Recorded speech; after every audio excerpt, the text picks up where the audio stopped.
Okay guys, in this tutorial we are going to implement the Extra Lab VPC. In this VPC we have four subnets. We have public subnet 1 and public subnet 2, and we have two private subnets, and we want to launch an EC2 machine in public subnet 1, and this machine we will put in it a sample website, which is the lab website, and then I will show you how you can install Docker in it.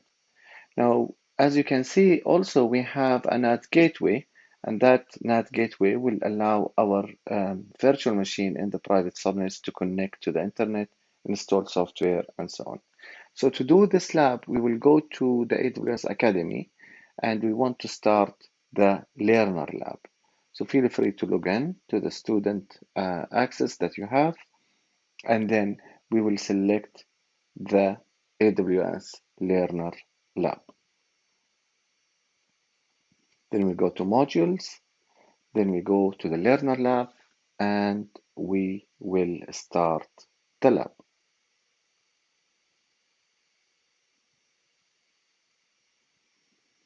Now this should take a few minutes to start.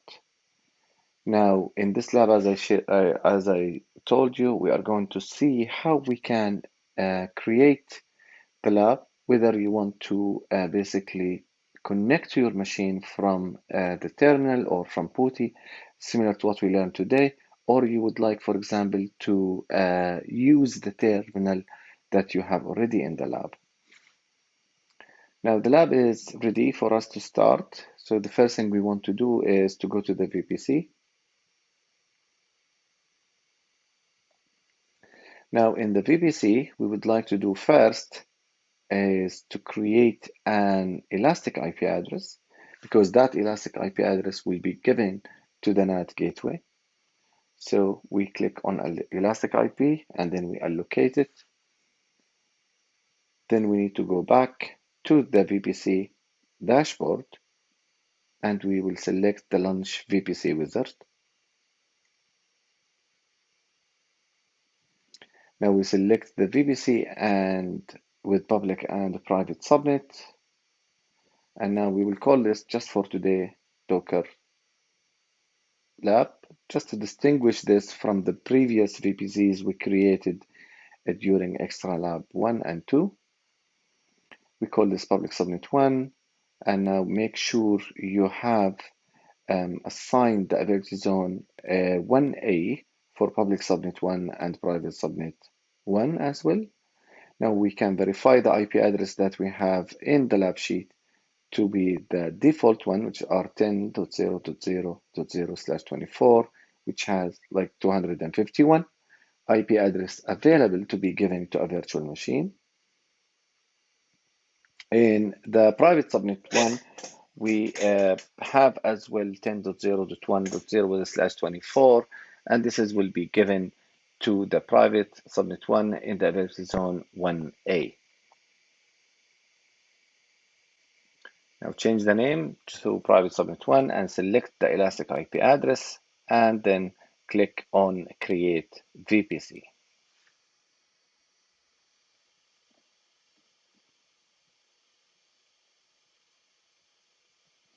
So this will take a few minutes. So we will wait now for this to create the VPC because it needs to launch the NAT gateway.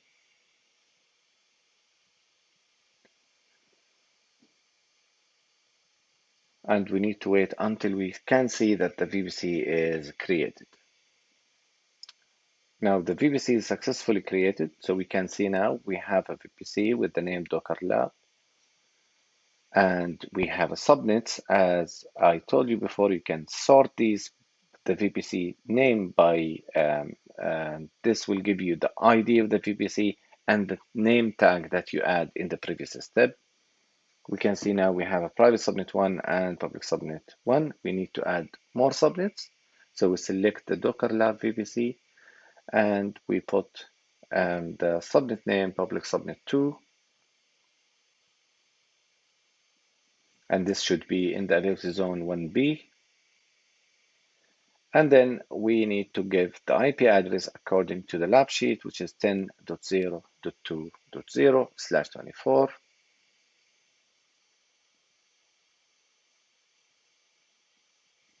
You can also add another subnet in the same page, and this is going to be the private subnet that we have, private subnet 2.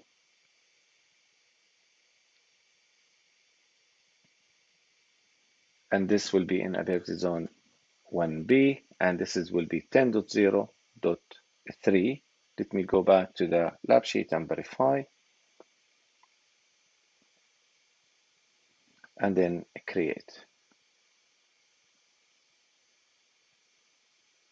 Now let's go to the route table, and in the route table, we want to see which route table has been assigned to our VPC, which is the Docker lab. You can expand the VPC column just to make sure. We can see there is two route table, one with main equal yes, and this is normally the private route table because you can verify it is the private route table by going to the routes. And in the routes, you could see that we have two destinations. We have 10.0.0.0/16 target local, which means this is internal communication inside the VPC, and we have any other IP 0.0.0.0/0 going to the NAT gateway. You can check that this is the NAT gateway by clicking on the ID, and this will take you to the NAT gateway. Now go back to the route table and edit the name and give it the name private route table. The same story will be done in the second route table after we do the subnet association. Now we need to link to this route table the private subnet. So we need to select private subnet 2 and private subnet 1, and then you save the association.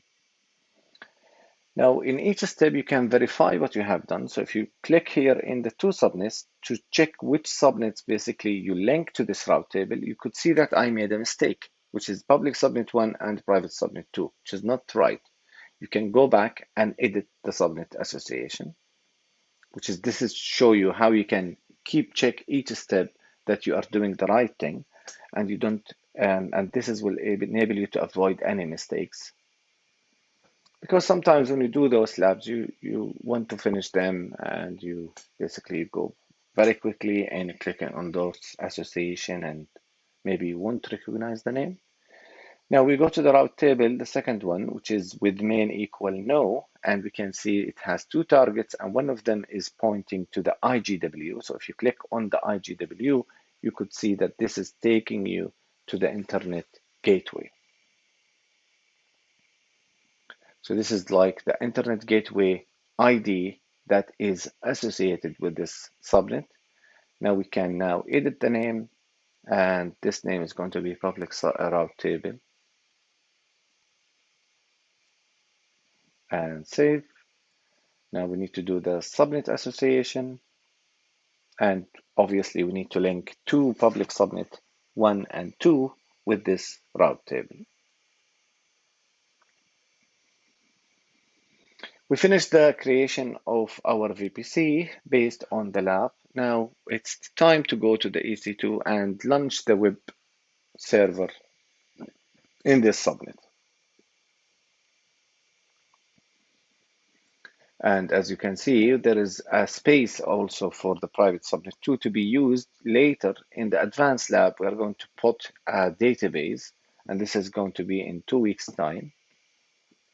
Let's now go to the EC2 and we create and we launch an EC2 instance. We're going to select the Linux 2 AMI. If you want to use Windows or Ubuntu, feel free to do so. We keep it to T2 macro because it's free. Now in the configuration of the instance, we want to select the Docker lab because this is where we want to launch the VPC, and this is going to be in public subnet 1. We need to make sure to enable auto-assign public IP because we need that IP to connect to the machine via SSH and also to connect to the machine public IP address at port 80 to verify that we can see the lab website. In the user data field, we need to put like the script. We have the script which is provided to you by the extra lab, and this is going to download lab-app. It's a very handy app because we will use it later on to test the connection to an RDS, and also we can use it to test the connection and to load some tests to our machine. Now give the machine a tag, web server, and also let's distinguish it by calling it Docker host, because I'm going to install Docker in this virtual machine.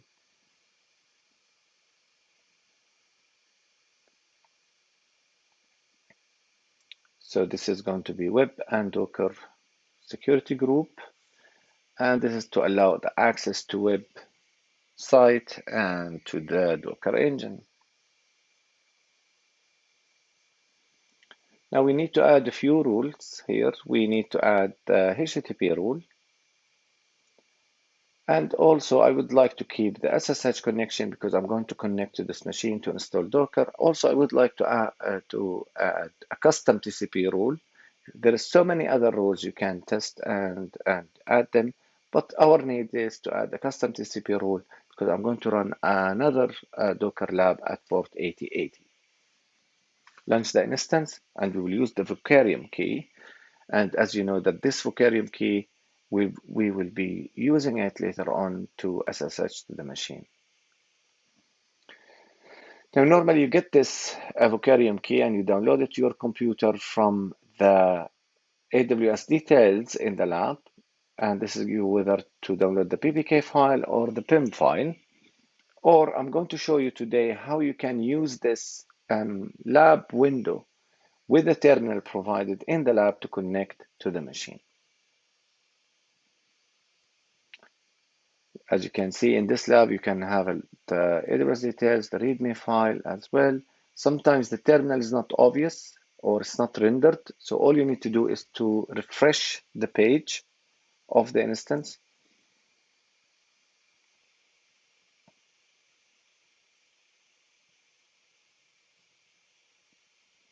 Now we need to select this EC2 and we want to test that we can access the website. Paste the public IP address of the EC2.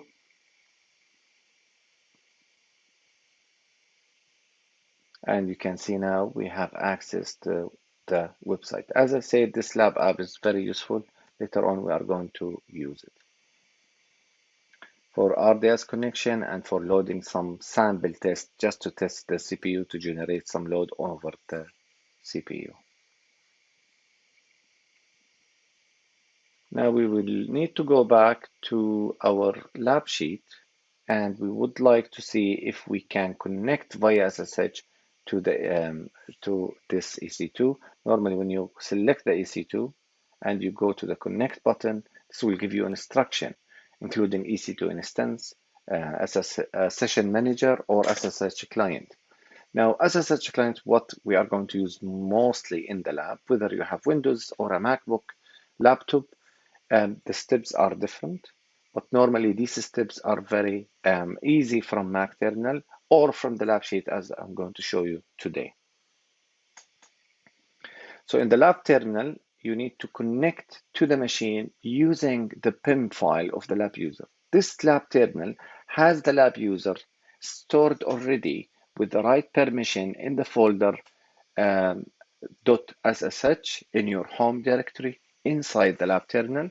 So if you do now SSH -i labs user to PIM file, EC2-user is the default username for AMI, for the Linux AMI, for Amazon Linux AMI 2, and then paste the IP address of the machine. So let me go back now and I need to retype the command. So we'll go and type the machine again, the command, sorry, SSH -i lab user at PIM file, and then let's copy the IP address of our EC2 instance. Whether you copy it from the console or you copy it from the website, and this is also could work, which is the public DNS name of the EC2. Much easier to copy the IP address of the EC2, the public one. Let me copy it and go back to the lab sheet and paste it. I need to delete those HTTP // because we need only the IP address. Press enter and you will be able to connect to the machine. Now this is just a warning message if you want to continue. And now we are inside the machine. You could verify that you are inside the machine by looking to the IP address after the EC2 user. So IP address 10.0.0.179 is basically the IP address for this machine.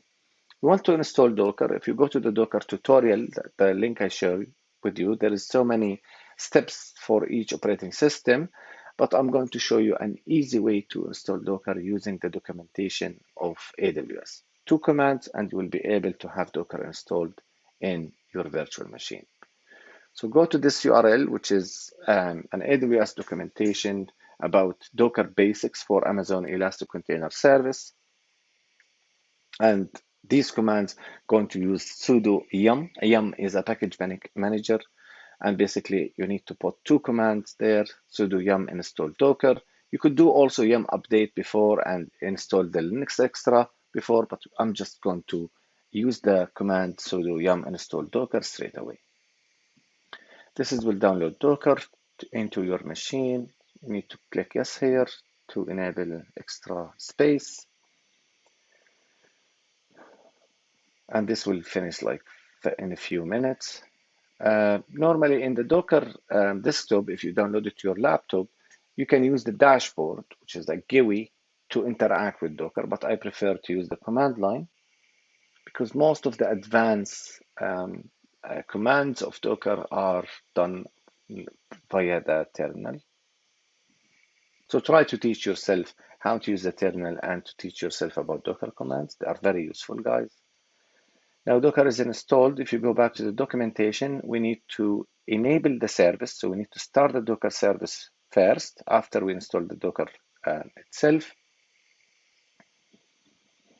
So we need to do sudo service docker start, paste that command in the terminal and press enter. And now we need to add the EC2 user to the Docker group, which means we are not going to put or to use sudo before every single Docker command. So the EC2 user now will be added to the Docker group, and this will give it like an administration password permission.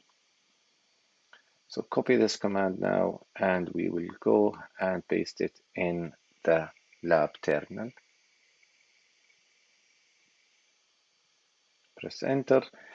One thing you need to do here is to exit this session of SSH in order to take this permission. To activate this permission to the EC2 user, you need to exit and log in back again using the same command, ssh-ilab user.pem file EC2 user at the public IP address. So I am inside Docker now. I could just put a Docker command like docker ps, which is list all the running container. We have no running container. Now let us put this container command that they give us in the tutorial or in the dashboard. And this is basically going to run at port 8080. So here we can see that -p is mounting port 80 to 80. Now the first 80 is basically the container port. The second 80 is the host port. And most people like get confused about which one is which. So normally it is host mount to a container. You can see now from the message I could see in my screen now, the TCP is binding address port 8080, which is used by our lab app. So I'm going to change now. So put 8080 first, then 80, which means port 8080. This is the port which is the default one for running this Docker container. So host port, then container port, don't mix between them, guys. Many people, including myself, always get confused which one is first. Now, if you go to the public IP address of your machine and you change the port number to 8080, you will be able to see the tutorial of Docker.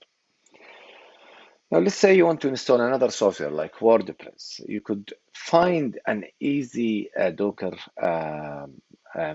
image for WordPress. And WordPress is like a an open source website you can use to build a website in your machine. You could go and create this. I recall there's a WordPress 365 where you can basically customize and build your own WordPress page. It's just like a blog thing. Looking to the WordPress official website, there's many steps you need to do in order to basically configure it, or you can also purchase it. But what if I want to run my own WordPress page or my own WordPress server?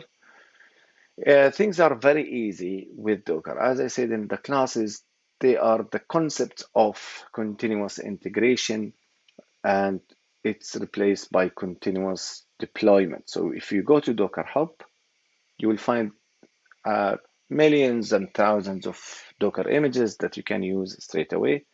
If you search for WordPress, you can find an image, and this is like the command. You can download the image to your machine, but you have to have Docker installed, or you can run it straight away using the command that you can see below. Now I'm going to run this image just to show you here. And as you can see, this image in the Docker run command is going to run at port 8080 as well. So I need to make sure to stop the tutorial first because I just opened port 8080 in my EC2. So I'm going to stop the container because I need to use port 8080 for my WordPress. So I copy the command. I copy the ID of the machine and then I put Docker stop, and this will stop the machine. You can verify by putting Docker PS. Now going back to the Docker Hub, and basically you need to copy the command of WordPress from Docker Hub. Where is it now? Let me see. Port 8080 is open, and the public IP address of my EC2, just to verify that I basically kill the previous website, which is the Docker get started. You can see I'm getting it from the cache. If you do the refresh, you will be able to see that the website is down now. So let's go back to Docker Hub and copy the running command for Docker to run WordPress using Docker. So we copy this command and we go back to our terminal, lab terminal, paste it, and this will be running Docker in our EC2 instance in the cloud. Later on, I'm going to show you how you can connect WordPress to RDS. So let us cover RDS first, and then we will continue this tutorial, and you will be able to connect your WordPress to RDS. And later we can show you as well how you can use Docker Compose to run a stack of servers. So now pulling and downloading the image is completed. So this now download a Docker image for WordPress, and then it will run that image as a container, and it will expose it at port 8080. Now we can verify it is running, and it is exposed at port 8080. Now you can also see that the images I download, there is two images, one WordPress and one is the Docker getting started image, the one I just killed for doing the tutorial. Now go to your public IP address, remove the /tutorial. We want to go and hit the main public IP address with port 8080. As you can see, we have WordPress installed and you can finish the installation. But when you do this, it will ask you for database configuration that we will learn in the coming few weeks. Thank you so much and see you in the class.